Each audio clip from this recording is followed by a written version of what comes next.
Breaking news చూస్తున్నాం. కాళేశ్వరంలో పలు బ్యారేజీల డ్యామేజీపై న్యాయ విచారణ జరిపేందుకు రేవంత్ రెడ్డి సర్కార్ మరో ముందడుగు వేసింది.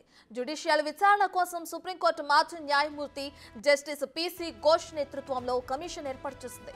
ఈ మేరకు నిన్న కలకత్తాలో జస్టిస్ పిసి ఘోష్తో irrigation secretary Rahul Bojja, engineering అధికారులు భేటీ అయ్యారు. కాళేశ్వరం ప్రాజెక్టుకు సంబంధించిన 9 అంశాలపై విచారణ చేయాలని కోరారు. మరో 5 రోజుల్లో హైదరాబాద్ వస్తానని జస్టిస్ పిసి ఘోష్ తెలిపారు.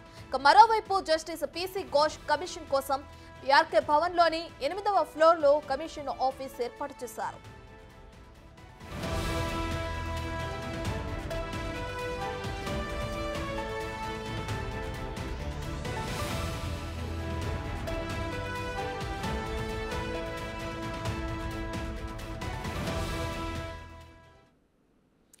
కాళేశ్వరం ప్రాజెక్టులో పలు బ్యారేజీల డ్యామేజ్ పై విచారణ జరిపేందుకు అటు ప్రభుత్వం రేవంత్ రెడ్డి సర్కార్ కూడా ఒక ముందడుగు వేసింది. దీనికి సంబంధించి జ్యుడిషియల్ విచారణ కోసం కూడా అటు మాజీ న్యాయమూర్తి జస్టిస్ పిసి ఘోష్ నేతృత్వంలో కమిషన్ ఏర్పాటు చేసింది. దీనికి సంబంధించి మరింత సమాచారాన్ని మా డిప్యూటీ బ్యూరో చీఫ్ సాదిక్ అందిస్తారు. సో సాదిక్, ఇప్పటికే అటు జస్టిస్ పిసి ఘోష్ కమిషన్ కోసం ఆ బిఆర్కే భవన్లో 8వ ఫ్లోర్ ఒకటి కూడా కమిషన్ ఆఫీస్ కింద ఏర్పాటు చేయడం కూడా తెలుస్తుంది. దీనికి సంబంధించిన డీటెయిల్స్ ఏ విధంగా ఉన్నాయి? ఆయన ఎప్పుడు హైదరాబాద్కు వచ్చే అవకాశం కనిపిస్తుంది?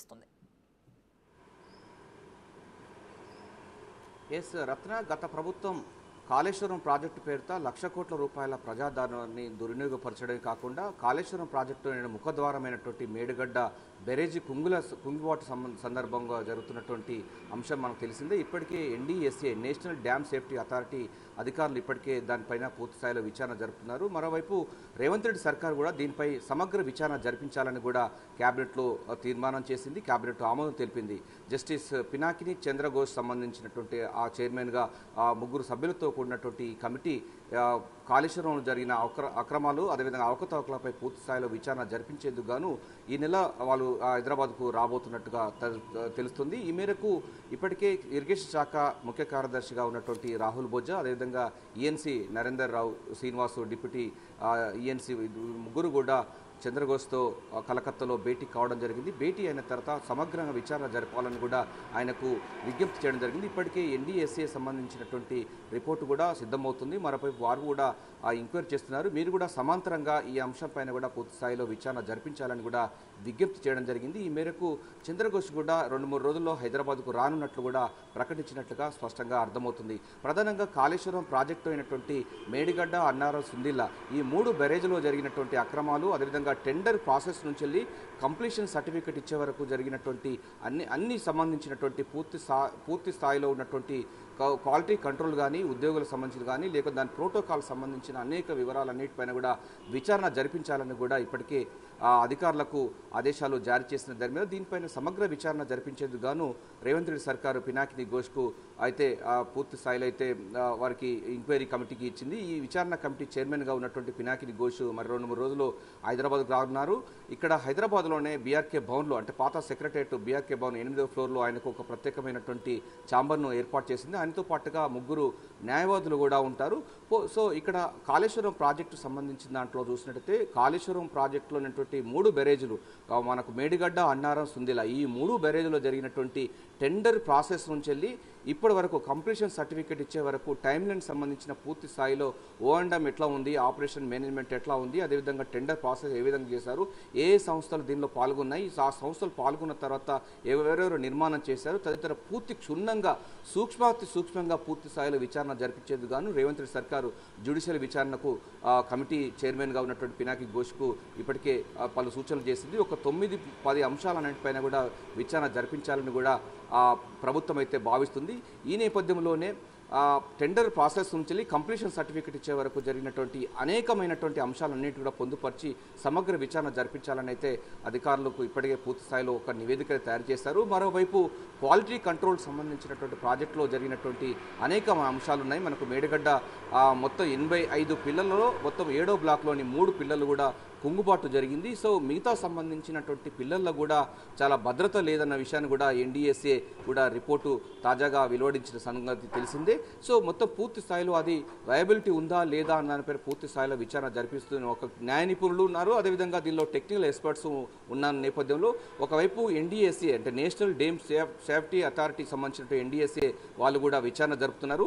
ఎట్ ద సేమ్ టైం దాంట్లో సమాంతరంగానే ఇక్కడ పినాకిని ఘోష్ కూడా ఆధ్వర్యంలో విచారణ జరిపించాలని కూడా అంటే జ్యుడిషియల్ విచారణ జరపాలని కూడా ప్రభుత్వం నిర్ణయించిన ధర్మిలో మీరు హైదరాబాద్కు రావాలని కూడా విజ్ఞప్తి చేయడం జరిగింది. ఈ మేరకు ఇరిగేషన్ శాఖ కార్యదర్శి రాహుల్ బొజ్జా, అదేవిధంగా ఈఎన్సీ నాగేందర్ రావుతో పాటుగా డిప్యూటీ ఈఎన్సీ శ్రీనివాసులు వీళ్ళు ముగ్గురు కూడా కలకత్తాకి వెళ్ళి పినాకిని చంద్రఘోష్తో సమావేశం కావడం జరిగింది. వారు అతి త్వరలో రావాలి, ఎందుకంటే ఇక్కడ ఆల్రెడీ ఎన్డీఎస్ఏ ఆల్రెడీ విచారణ జరుపుతున్న నేపథ్యంలో మీరు కూడా ఉన్నట్లయితే పూర్తి స్థాయిలో మీకు అక్కడ డాటా ఉంటుంది. సరే, డాటాతో పాటుగా మిగతా అధికారులు కూడా అందుబాటులో ఉంటారు కనుక మీకు జ్యుడిషియల్ విచారణకు చాలా సులువుగా ఉంటుందన్న విషయాన్ని కూడా వారికి విజ్ఞప్తి చేసినట్టుగా తెలుస్తుంది. వారు కూడా ఈ 2-3 రోజుల్లో హైదరాబాద్కు రానున్నట్టు తెలుస్తుంది. జూన్ 30 వరకు పూర్తి స్థాయిలో కూడా విచారణ సంబంధించిన పూర్తి చేయాలని కూడా విజ్ఞప్తి చేసినట్టు తెలుస్తుంది. సో దీనిలో రత్న మనకు స్పష్టంగా అర్థమవుతుంది, రేవంత్ రెడ్డి సర్కారు గత ప్రభుత్వం చేసినటువంటి 1,00,000 కోట్ల అవినీతి సంబంధించినటువంటి కాళేశ్వరం, మేడిగడ్డ, అన్నారం, సుందిల్ల ప్రాజెక్టులో జరిగినటువంటి దొంగతనాన్ని బయటపెట్టేందుకు పూర్తి స్థాయిలో అయితే ఫోకస్ పెట్టింది. ఇప్పటికే NDSA national dam safety authority సంబంధించినటువంటి అధికారులు ఇప్పటికే పూర్తి స్థాయిలో నివేదికలు సిద్ధం చేస్తున్నారు. మరోవైపు జ్యుడిషియల్ ఎంక్వైరీ కూడా చేసేందుకు పినాకిని ఘోష్ అతి త్వరలో హైదరాబాద్కు రాబోతున్నారు. వారు కూడా సైమల్టేనియస్గా వాళ్ళు కూడా విచారణ జరపబోతున్నారు.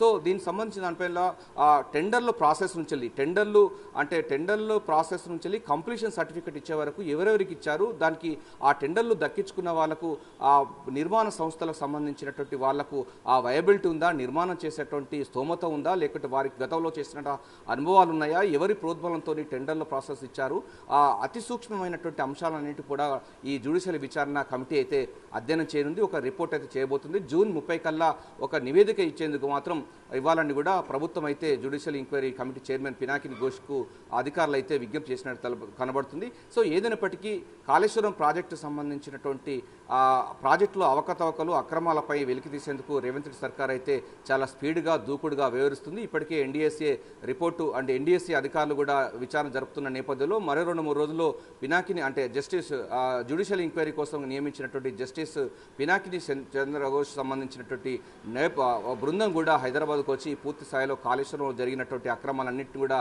బయటకు తీసేందుకు మాత్రం సిద్ధమవుతున్నట్టుగా స్పష్టంగా అర్థమవుతుంది. జూన్ 30 కల్లా మొత్తం పూర్తి స్థాయిలో రిపోర్టు తెలంగాణ సమాజానికి ముందు పెట్టాలని కూడా రేవంత్ రెడ్డి సర్కార్ అయితే పూర్తి స్థాయిలో సిద్ధమవుతుంది. Ratna. Right, thank you Sadiq.